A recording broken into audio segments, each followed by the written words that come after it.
Right, next task is a biggie, which is taking out all this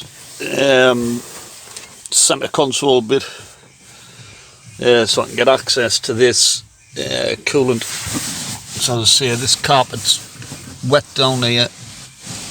I mean, it's not soaking, but it's definitely leaking.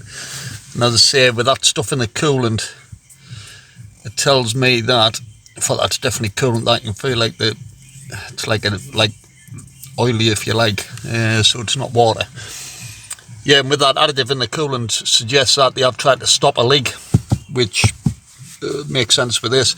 So all that's got to come out so I can get access to this. You can actually see the two coolant pipes there, which come into the heater matrix. So I need to take this off, identify exactly if it is leaking. Who knows, somebody might have replaced it, and that might just be residue. Very much doubt. Otherwise they would have flushed the coolant system out at the same time, but who knows.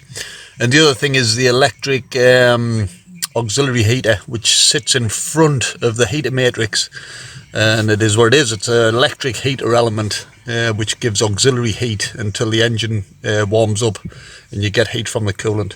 So that's coming up as a fault as well. I've ordered both parts second hand, so they should be here, so I can strip this down now, do a bit of investigation, and at least I'm in a position then where the new ones come, I can start stripping them out and swapping them over. Dilly dilly. So it's out. Now, in fairness,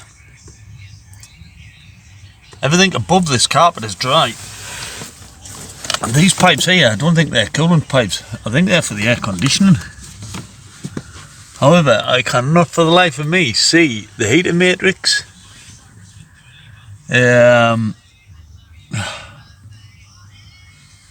So I'm at a bit of a loss.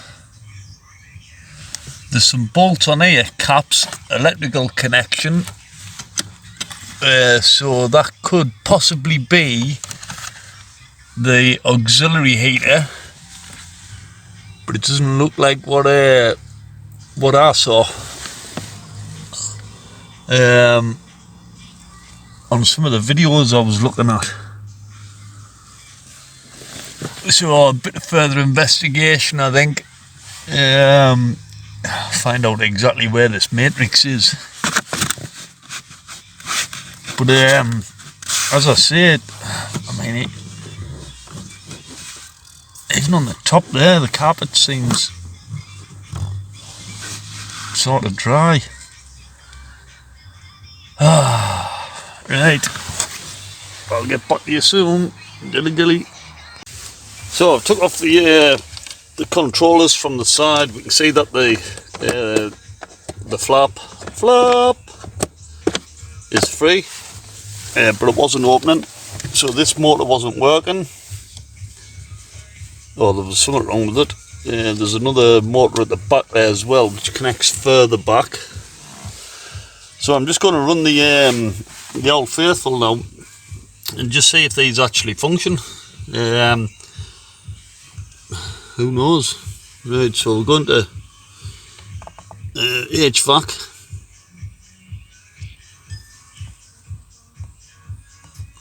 Going to output tests, and then I'll be able to select the air recirculation flap position motor. So I'll select that one and then start, and then that should activate these.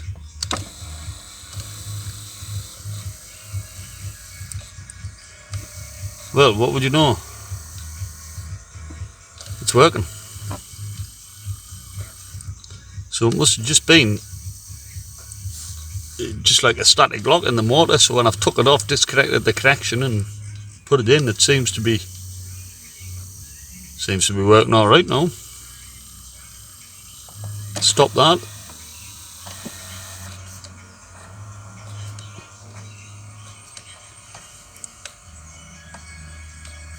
Cool.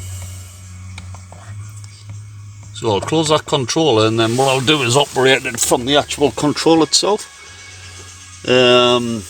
which would be the top button.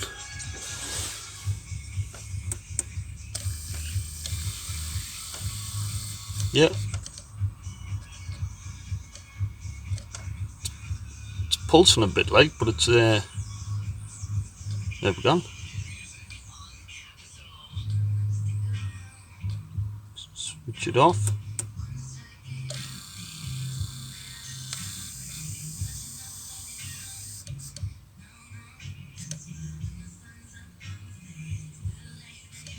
Yeah, so it's still pulsing for some reason. Don't know why it does that. Switch it on.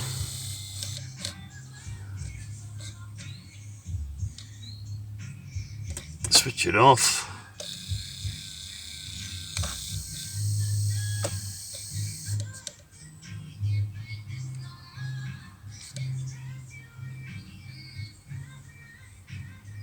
Well, that's it. Go back into HVAC. Just check what fault codes are in there. The only one that should be on there now is the auxiliary heater, which is the other fault. And there we go. That's all that is. So just got the auxiliary air heater now, which is behind there, which is going to be the nightmare, as well as the heater matrix. But I've got them on order. So that'll be the next job, strip all this centre console out. But I'm happy that they're function now. I'm just going to put them back together, and that's it. Dilly dilly. Right, sorted. Got it, man. It's just this cover. So I've undone all the electrical connections. Now got to the heating matrix. Now, there is good news. There is absolutely no damp anywhere underneath this matrix. Nothing. It is bone dry. Nothing on the bottom. Nothing from where the pipes join into the matrix, which by all accounts is commonly where it will leak. So yeah, that's a good sign. Although I have ordered one of these, I'll just send it back. You know, it'll cost us the post. I mean, it was 15 quid. For I could resell it because they're going for more than that. I found the cheapest one. Anyway, forget that. So this here, I've undone that screw there, and there was one right at the top. These are the electrical connections. You can see the thick. Yeah, because that is for an auxiliary heater. It's like any heating element, it zaps power. So that's why they're thick cables. Just a positive, negative going onto there. And then there'll be a solenoid somewhere that transfers power to that heating element. So this should now just pull out, because this is a bit that's defective. There we go. There we go. So one heating element. I mean, you know, it looks brand new as it would do, but for some reason it's not heating up. However, what I'll do is connect it up and retest. And if it doesn't work, then I'll say I've got another one of these on order. Hopefully that works. Was that the right part number? 963. It's an E. I got an F. Don't think I don't know if it'll focus in like, but there we go. So 1KO963235E. The one I've ordered is an F, so I don't know whether it'll have different fittings. Oh, again, that might have to come back, and I'll find out when I get it. But as I say, I'm happy days with that. Like, that has got no water at all coming out of that. That is the main thing, because that's a biggie. That, like, you've got to, well, as well as drain the coolant, undoing these clamps.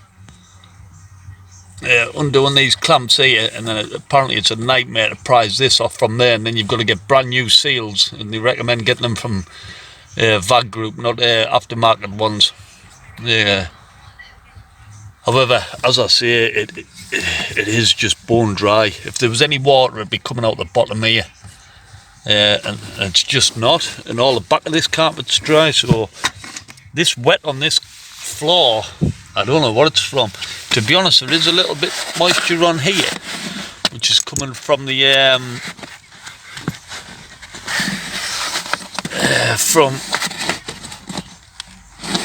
from where the air comes into the car, but I mean there's not a great deal there.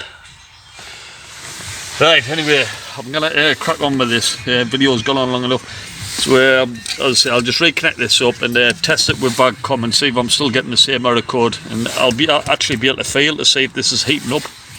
Dilly. Right, I connected it up. I've run it on VCDS, and it's still coming up as the fault code, so it must be knackered. Yeah, I mean you can't even get into it. It's a sealed unit, so I can't even attempt to see what's up. So I'll just wait for that other one arriving. Hopefully that F&D doesn't really matter. Probably will, know my luck. It's probably just the mountains that'll be different. But if it's wrong, it's wrong. I'll have to get one that's right. But I mean, it's not the end of the world. Don't have to have this working. It just means on a morning, especially on a diesel, because they don't warm up as quick, and the cold weather, when you put a demand in for heat, the sensor will know that the temperature is too cold, so it'll kick this element in to heat up, to give you instant heat, and that's basically its purpose for existence. But as I say, if you can live without that and just until the car warms up a bit, then that's all you need to do. So it's not the end of the world, but if something's on the car, you like it working, didn't you? So, and now I've stripped all this out, I might as well get it sorted, and then it's done. Right, so there's no point in obviously putting all this back together. I'll still take it for MOT if this hasn't came beforehand. You know, it doesn't matter that there's no centre console in or anything, so it's it doesn't matter, or glove box for that matter.